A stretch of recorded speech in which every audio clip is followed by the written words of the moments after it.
안녕하세요, 여러분.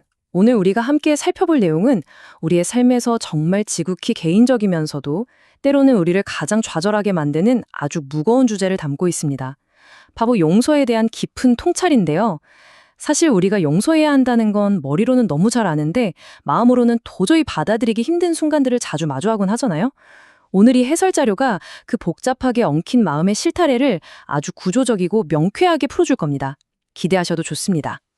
이 구절, 아마 성경에서 용서를 이야기할 때 가장 자주 인용되는 정말 아름다운 말씀일 겁니다. 하지만 여러분이 누군가에게 아주 깊은 상처를 받았을 때 이 말씀을 듣는다고 한번 상상해 보세요.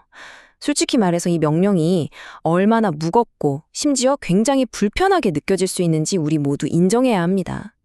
누군가에게 마음이 갈기갈기 찢겼는데 그저 친절하게 용서해라 라는 말은 내 상처를 무시하는 너무 가혹한 요구처럼 들릴 수 있거든요. 자, 그럼 본격적으로 한번 파헤쳐 볼까요? 나에게 상처를 준 사람이 자기 잘못을 인정하지도 않고 심지어 사과조차 하지 않았는데 용서를 하란요? 세상에, 이럴 때 용서라는 건 마치 내가 겪은 고통을 억지로 덮어버리고 정의를 완전히 포기하는 것처럼 느껴집니다. 피해자인 나만 혼자 억울해지는 것 같은 이 답답한 감정, 우리 이거 도대체 어디서부터 풀어야 할까요? 그래서 먼저 대체 왜 이렇게 용서가 불편한지 그 이유부터 짚고 넘어가 보겠습니다. 누군가를 용서하라는 압박감 다들 느껴보셨을 텐데요. 그건 때때로 너무나도 가혹하게 다가옵니다. 마치 내가 겪은 그 끔찍한 트라우마나 상처를 아무것도 아닌 것처럼 가볍게 털어내라고 내 등을 떠미는 것 같기 때문이죠. 가해자가 아무런 책임도 지지 않고 어떤 대가도 치르지 않은 채 그냥 넘어가 버린다면 우리는 자연스럽게 묻게 됩니다. 대체 정의는 어디에 있는가? 바로 이 지점에서 용서는 우리에게 또 다른 고통이 됩니다. 내게 잘못한 사람을 아무런 대가 없이 풀어주는 건 나의 상처를 외면하는 걸 넘어서 세상의 공예 자체가 완전히 무너지는 것처럼 느껴지기 때문입니다. 자, 그렇다면 이 딜레마를 좀 더 거대한 사회적 차원으로 한번 넓혀서 생각해 볼까요? 한 국가가 이 거대한 딜레마를 어떻게 다루었는지 보여주는 아주 흥미로운 역사적 사례가 있습니다. 과거 남아프리카 공화국은 그 끔찍했던 인종차별 정책의 상처를 치유하려고 진실과 화해위원회, 즉 TRC를 설립했는데요. 이 사례가 이 긴장감을 기가 막히게 잘 보여줍니다. 위원회는 피해자들에게 자신의 고통을 공적으로 증언할 기회를 줬고 반대로 가해자들에게는 범죄를 남김없이 고백하면 법적 처벌을 면제해 주었죠. 이 방법이 피해 보복을 막는 데는 확실히 성공했습니다.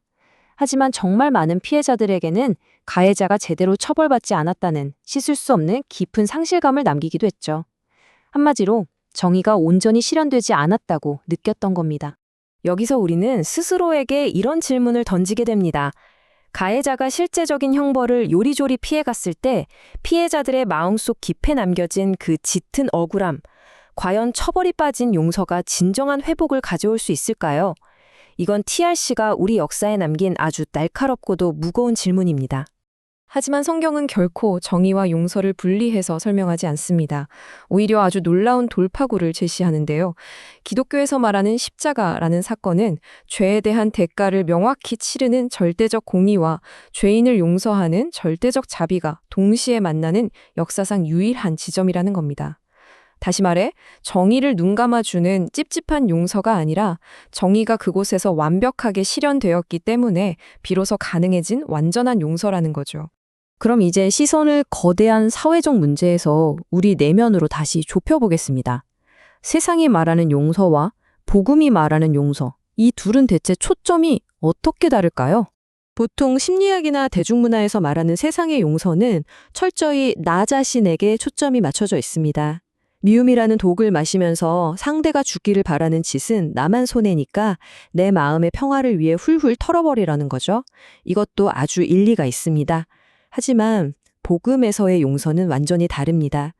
성경적 시각은 단순히 나를 위한 감정 정리가 아니라 내가 먼저 자격 없이 듬뿍 받은 하나님의 은혜에 대한 당연한 반용으로 용서가 시작된다는 점을 아주 명확히 구분짓고 있습니다. 자, 이제 조금 더 깊고 어쩌면 살짝 불편할 수도 있는 진짜 장벽에 대해 이야기해 보겠습니다. 우리는 왜 용서해야 한다는 걸 뻔히 알면서도 여전히 안 될까요? 이건 정말 뼈아프지만 아주 중요한 통찰입니다. 우리가 누군가를 끝내 용서하지 못할 때 그 마음 깊은 곳을 들여다보면 사실 선하신 하나님이 도대체 왜 나한테 이런 끔찍한 일을 허락하셨는가? 라는 질문이 도사리고 있을 때가 정말 많습니다. 침묵하시는 것만 같은 신을 향한 조용한 실망감, 그리고 그 원망, 바로 그 감정이 우리 마음속에 거대한 벽을 만들어버려서 다른 사람을 용서하는 길마저 꽉 막아버리고 있는 겁니다. 이런 인간의 고집스럽고 복잡한 마음을 예수님은 이미 정확히 꿰뚫어 보셨습니다. 그래서 아주 기가 막힌 비유 하나를 들려주시는데요. 바로 용서할 줄 모르는 종의 비유입니다. 1만, 이야기 속에서 어떤 종이 왕에게 무려 1만 달란트라는 빚을 집니다.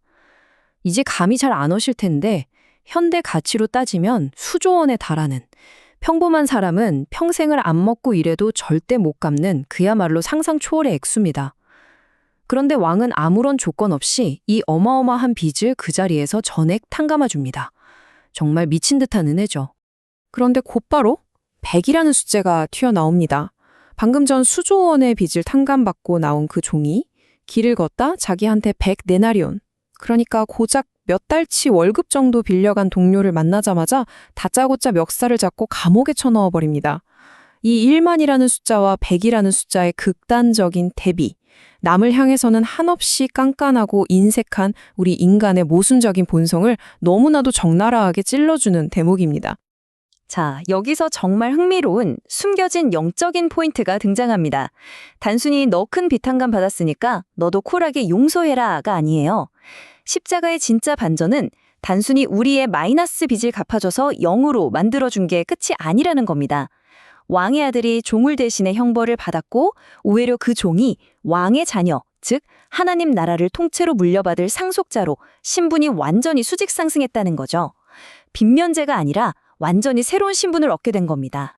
그래서 이제 결론을 향해 가보죠. 새로운 정체성을 얻었다는 것은 우리에게 어떤 의미일까요? 가장 중요한 핵심은 바로 이겁니다. 복음이 말하는 용서는 지금 당장 내 피나는 상처를 무시하고 억지로 웃으며 화해하라는 그런 잔인한 숙제가 절대 아닙니다. 내가 왕의 상속자가 되었다는 그 압도적인 사랑을 깨달을 때 내 안에서 서서히 맺히는 자연스러운 열매라는 거죠. 그리고 무엇보다 여러분께 꼭 드리고 싶은 말씀이 있어요. 여러분의 마음과 감정이 그 진리를 온전히 따라잡는데 시간이 좀 걸리더라도 정말 괜찮습니다. 조급해하지 않으셔도 됩니다. 오늘 우리가 함께 나눈 이 이야기들은 우리에게 따뜻한 위로와 함께 아주 묵직한 질문을 남깁니다. 여러분은 그저 빚을 탕감받은 불쌍한 채무자가 아니라 모든 것을 물려받은 어엿한 상속자입니다. 이 엄청난 사실을 진정으로 인식한다면 억울한 상처를 꽉 움켜쥐고 있던 여러분의 굳은 손이 아주 조금씩은 펴지지 않을까요? 그 깨달음이 여러분의 치유를 향한 다음 걸음을 어떻게 변화시킬지 한번 상상해 보시기 바랍니다. 우리 안에서 선한 일을 시작하신 분이 그 치유의 과정을 끝까지 책임지고 이루실 겁니다. 지금까지 여러분과 함께 이 깊은 통찰을 나누는 시간이었습니다. 시청해 주셔서 감사합니다.